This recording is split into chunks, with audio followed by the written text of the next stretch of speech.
This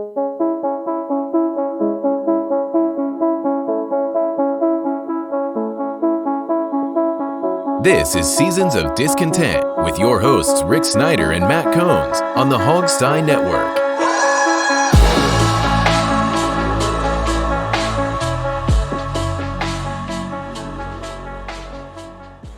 Welcome to Seasons of Discontent, Season 8, Episode 1. Yes, 8 years, we're still here. My third name. We've been doing this for like over a decade. But anyway, I'm Rick Snyder. I'm Matt. And we're back discussing all things Washington sports and life as part of the mighty Hogstein Network. And Matt, I remember that offhand after 2 months off, but for longer. But we're back to discuss, well, the team sale this week. And we're also going to be back Wednesday discussing them. We're going to have our own mock draft because, like, you need one more. We'll just keep guessing like everybody else. Yep. All right, Matt. So it was an interesting day today. Stevie A came out of the weeds and was on something called Squawk Box, which I understand is a big deal. And, you know, meanwhile, Josh Harris's bid's being looked at by the NFL, and Jeff Bezos went home with his millions, and it's pretty much down to it. And I think at this point, you know, it's a matter of time before it's Josh Harris. Yeah, I mean, we had all heard that Harris's bid had been accepted or whatever by Dan Snyder and his team. You know, obviously Harris has already been vetted by the NFL. He was in on the Broncos purchase before the Walton family got it. So, you know, you don't really have to look too much into Harris. I think it's more, you know, Rails and Magic Johnson and the other, like 14 partners or whatever that they have for this franchise. You got to kind of dig into their financials a little bit. But I think at the end of the day, you know, we've heard the Brian Davis saga, which that went down in flames. And now we've seen Appadopoulos pop up and say his piece on some money show. I think at the end of the day, it ends up being the Harris group. Yeah, the Brian Davis one was interesting. He was on the Junks for like 40 minutes. And I mean, he talked a lot, but all I kept hearing was noise and circuitous reasoning. And, well, we're 50 billion, but that would count the team. Wait a minute, you can't count the team. You don't own the team. I mean, it was just so many different ways of things, and none of them seem real. And I think that was the end of that discussion. I never took him seriously as a bidder, but, you know, he got people to talk about him for a little bit. And I think that's really Brian Davis and Stevie A's motivations, is to try and gain some legitimacy for this and be able to say, well, you know, I was an NFL team owner bidder, you know, and it didn't happen. I got outbid, but yeah, and that kind of thing. And I've talked with Stevie A at least a dozen times over the last couple months, and I never could quite size the guy up. And when I finally saw him on TV today, you know, because my superpower is figuring people out real quick. You have to if you're not going to get played. Mm-hmm. I looked at him and thought, man, I just don't get the vibe that this guy feels like he's just sitting on the winner. So, I mean, it's really Josh Harris at this point. Yeah, the Brian Davis interview was a masterclass in talking in circles and speaking for 45 minutes without saying a word. Besides that, his money's not from the Saudis, it's from white people, and he wants to reinvigorate Prince George's County, which, yeah, that all sounds great. You don't have any money, bud. Yeah. I think, you know, I don't know where Stevie A is based out of. I know he's based in Canada, but I don't know what part of Canada. We've all heard that the Seattle Seahawks may be up for sale. Maybe he's just getting his name involved with the NFL so that he can make a real bid on the Seahawks. You know, we've all kind of suspected that's why Bezos has not made an offer on the Commanders, was because he's going to buy the Seahawks.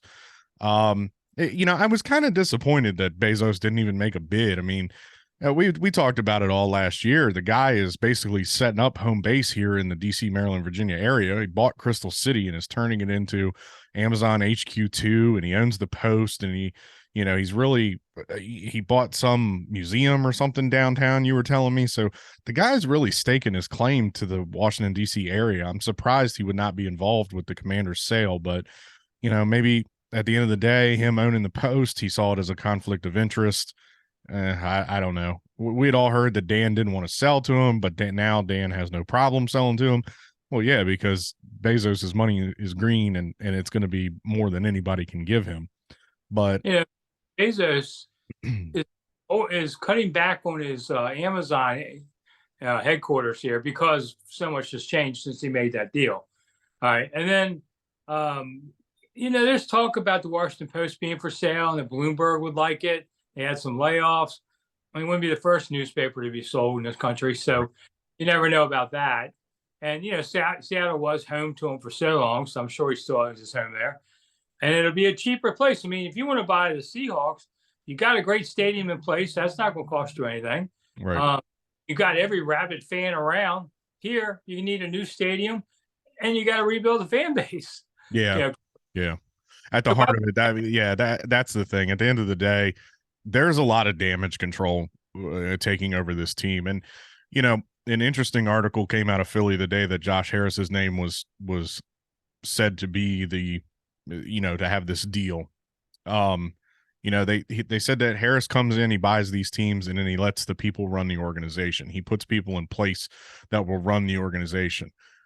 Maybe Bezos wants to be more hands-on with a football team. And realistically, this team does not need that type of owner.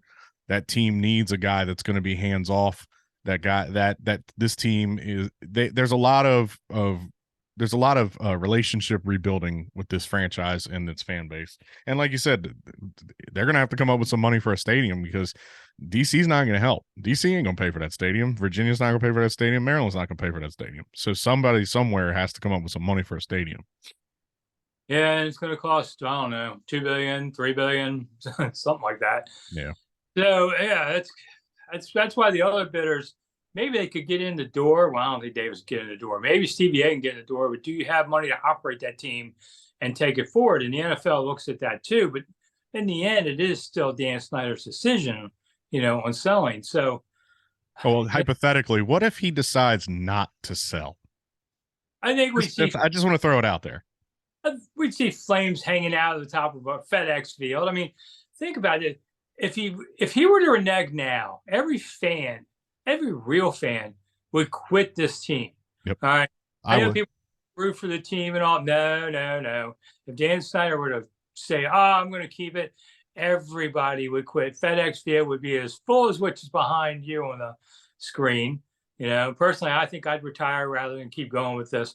And a year from now, and then the NFL will pull out the Mary Jo White report and start reading it all out loud. And Dan will sell it next year for a lot less money because it will be worth a lot less money. And so he would be insane to pull back from this deal now. And I know Dan, likes the drama of it all. Maybe he's trying to think, well, maybe I can get more money, but I don't think so. You've tapped out at $6 billion. That ain't a bad number. It's still about $1.5 billion more in Denver. And to me, I'd rather own Denver. You also have a stadium, and every Broncos fan is for 100 miles around. Mm-hmm. I mean, there's nothing wrong with that. This is a bigger market, but I don't know that it's really worth $1.5 billion more in the Broncos because you have to do a stadium and you have other outstanding debts and all of these things. So I'm surprised in a way it even got to 6. I don't know what Dan's walking away with for something. I guess his Mount Vernon home is going to go on the block too, along with the King of Jordan house. Mm-hmm. He's just having fire sale. He's going to live in England. Go live in England. Have a pint. Buy a small Premier League team or something. Well, because the River Roadhouse is up for sale. We know that. That article came out over the summer too. Or over the past couple of months, is that his house up off River Road in Montgomery County is for sale. The one that the house that he got in trouble with for cutting down all the trees. Yeah. Well, I mean, look at Ryan Reynolds. He bought a soccer team, and now they're moving up to 4th tier or something crazy, which sounds as like Class D ball, but they're moving up. So in the end, what is the timeline we're looking at? I know I listened to somebody this morning. They're saying that they want to get this done and approved by the owners' meetings in May. It gives them about a month to figure out all the red tape. No chance that happens. And it is because you have to vet out every single one of the minority owners. And I think Harris has 13, something like that. I've seen numbers. Heard 17 total, including Harris. Yeah, you can have up to 24. Well, you've got to check each guy's deal, each guy.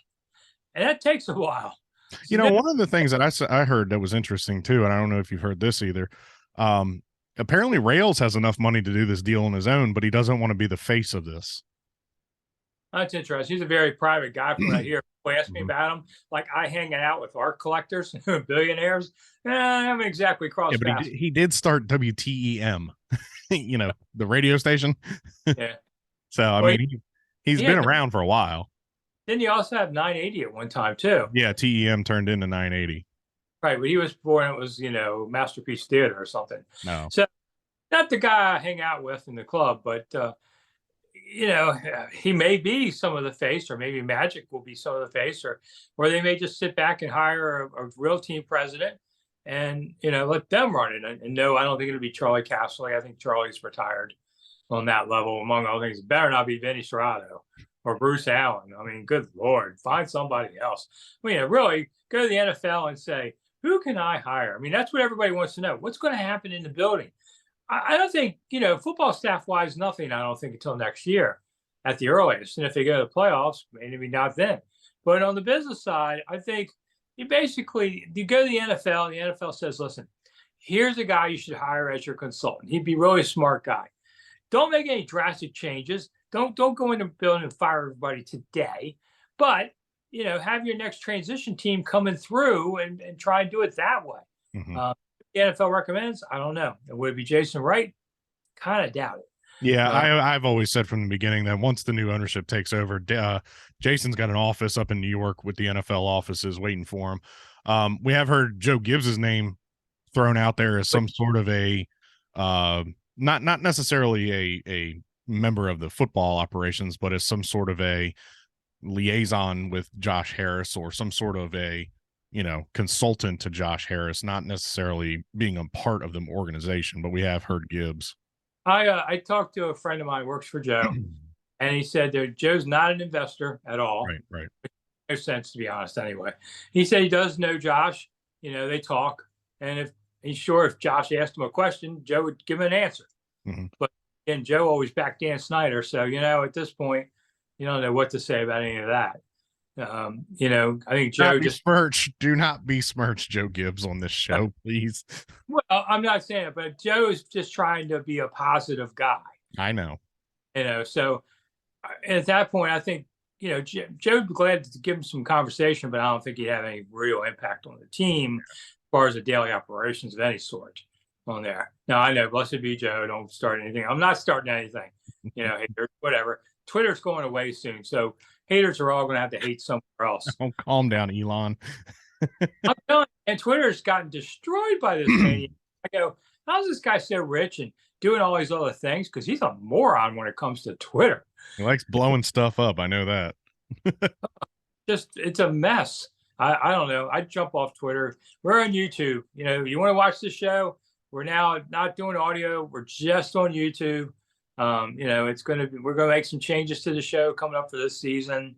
Maybe if Dan stays, we just if Dan stays, we're having a funeral, and then we're gone. The screen goes black. Yeah, that's pretty much how we'll handle it.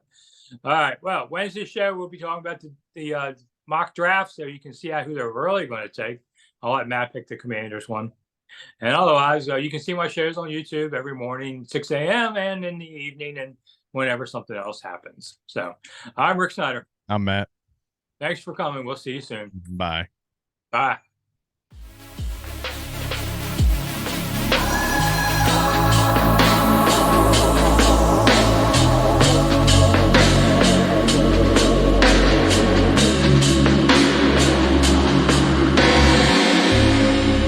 Thanks for listening to Seasons of Discontent on the Hogstye Network.